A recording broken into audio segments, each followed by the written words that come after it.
Poor Man Guns.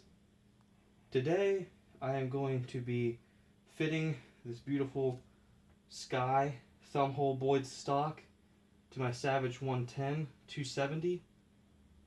If you haven't already watched my video on unboxing this, this is the Boyds gun stock and an excellent stock, and I'm going to show you how it fits to this. Now I have not done anything yet to this, so we're going to see that together how well this fits or doesn't fit.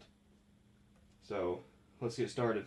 For reference, when I bought the stock for my Mosin, which is nearly identical stock, just in a different color, it fit pretty darn close, which is actually impressive for how much of a variation the Mosins have.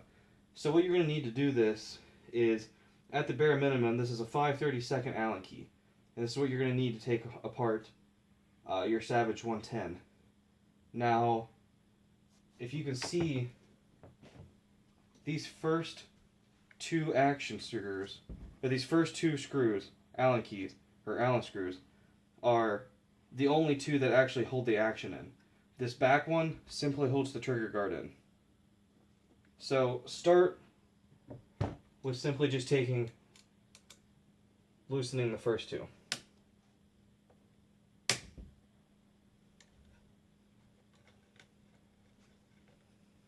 Really helps if you have a gun vise or some form of something to hold your gun for you. This is a Tipton gun butler, by the way. You can pick one of these up on Amazon for roughly $20, and it really comes in handy all the time. Whether you're cleaning guns, whether you're doing some minor gunsmithing work such as this, definitely comes in handy. Now to do this whole process, I'm pretty well just going to leave most of the gun together. I'm not going to mess with taking the scope or anything off. You may find it easier to.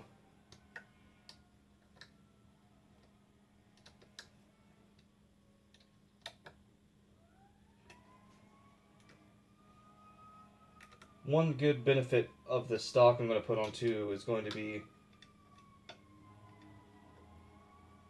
that it definitely will increase the accuracy. A hardwood stock always increases accuracy. Alright.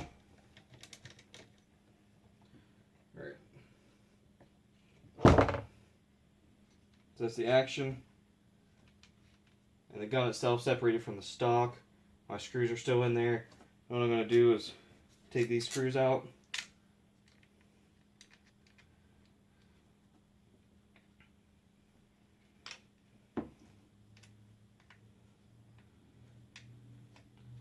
So it's giving me a fit for some reason.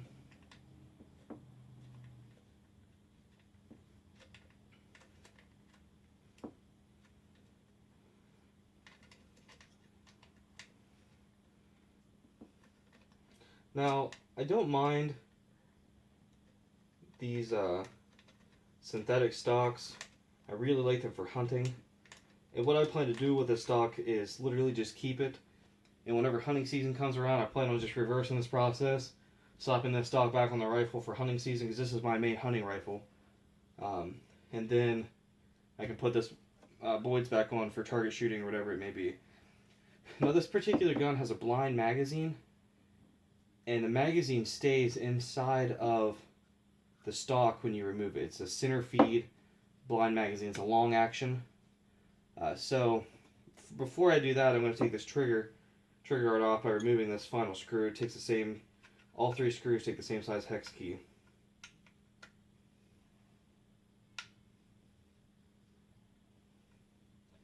And this is, versus being a machine screw, this is more like an actual wood screw or something along those lines. Let's pull the plastic trigger guard off, set it aside. Okay, now this magazine is a little tricky to remove.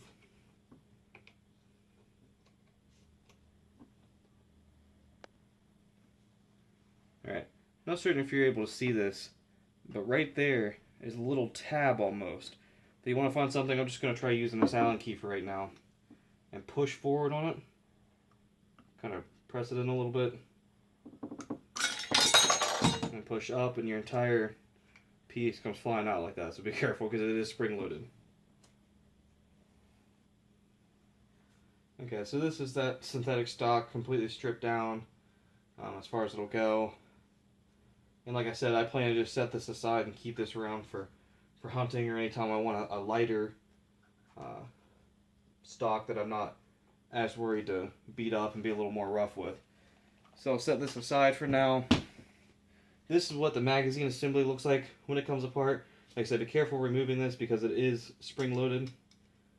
But essentially you got the spring part and this all sits down on the bottom of that stock. Then you have this tab piece that essentially holds it in there. Like so. And we'll have to put this into the new stock.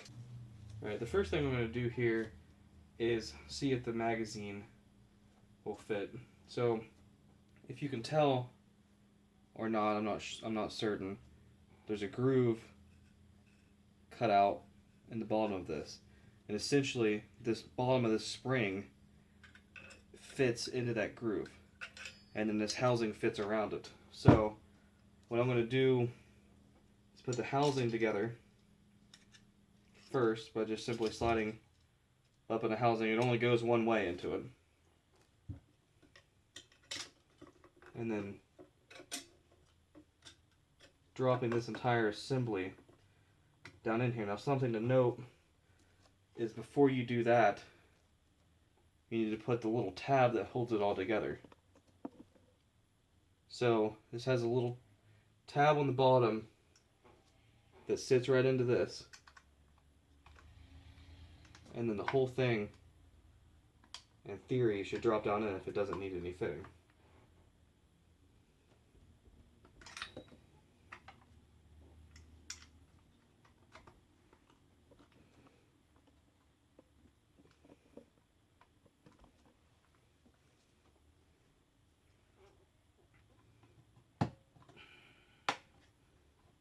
Okay, it's definitely a tight fit, but it fits.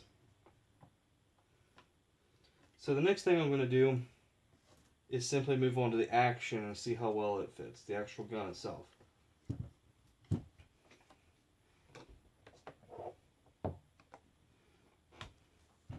So essentially just slide this down in, line it up, slide it down in. And at first glance, it doesn't seem like it's going to need much, if any, fitting. So we'll try to put the action screws in and see how well that works out here. The shorter one goes in the front.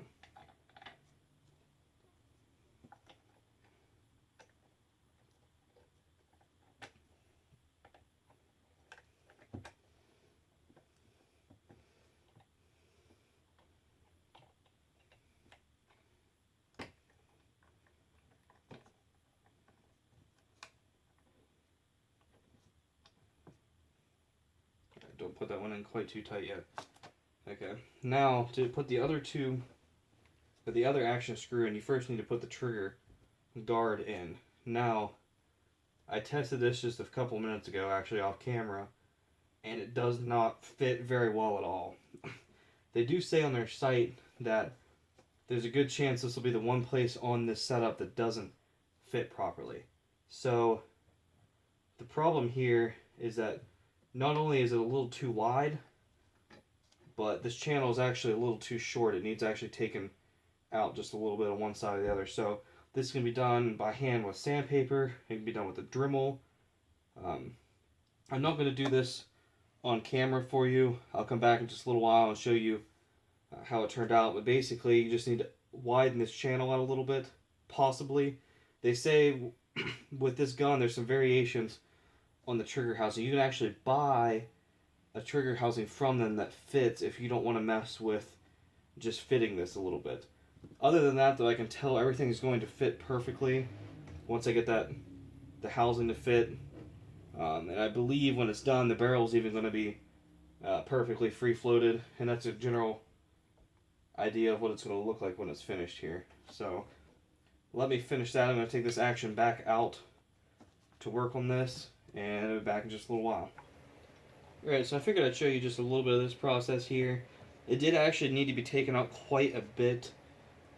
because the trigger guard, like I said, at least on mine, was a significant amount wider and also a little bit longer than the hole that they had pre-inletted for us. So I tried sanding at first and realized I was definitely not going to make enough progress in any amount of time doing that.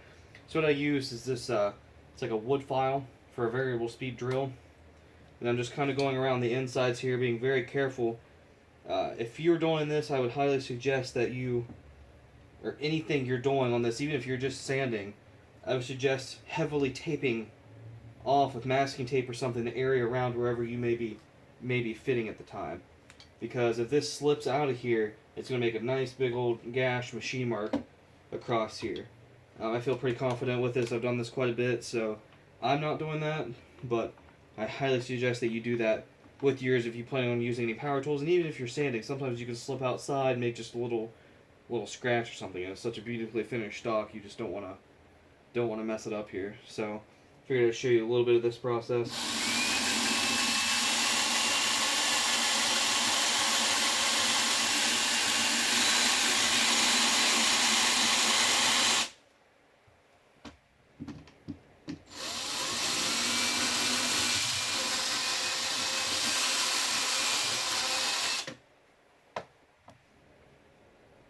One thing to note too, this is a spinning object. Don't let it sit in one place for too long, or you'll bore that place out quite a bit more than you need to. Try to keep a nice steady motion. You got to put a decent amount of pressure down when using this. That's what makes this just a little tricky.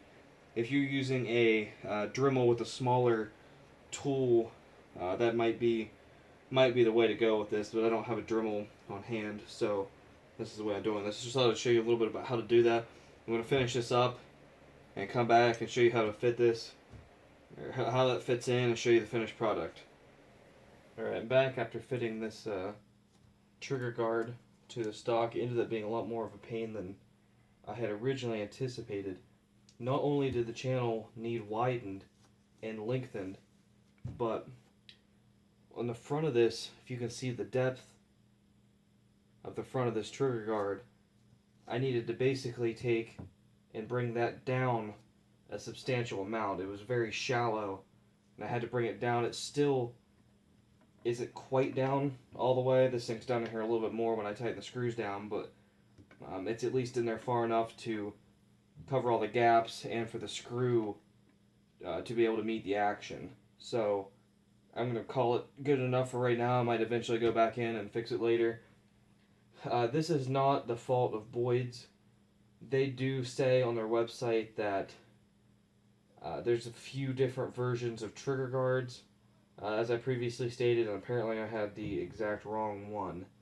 But it's okay, we made it work, and I'm going to go ahead and put this all back together for you here. So slide that down in there. Take your rear screw, your Allen key. Start by putting it back into place.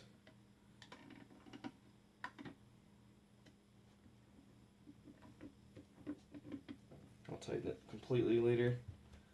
Then take and put your action.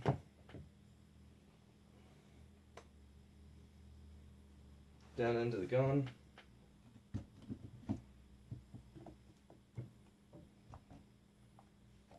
Then take the long action screw, put it through the trigger guard.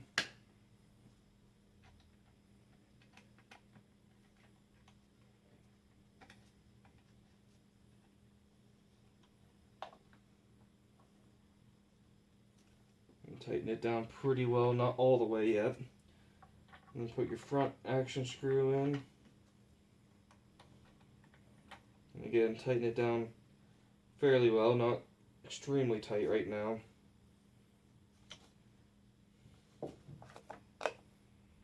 Then go back to your rear screw and just kind of alternate and tighten these down all the way.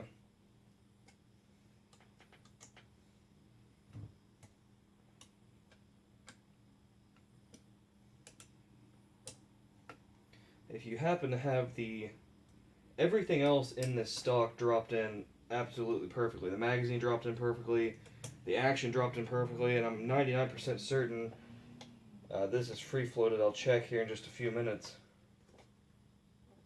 But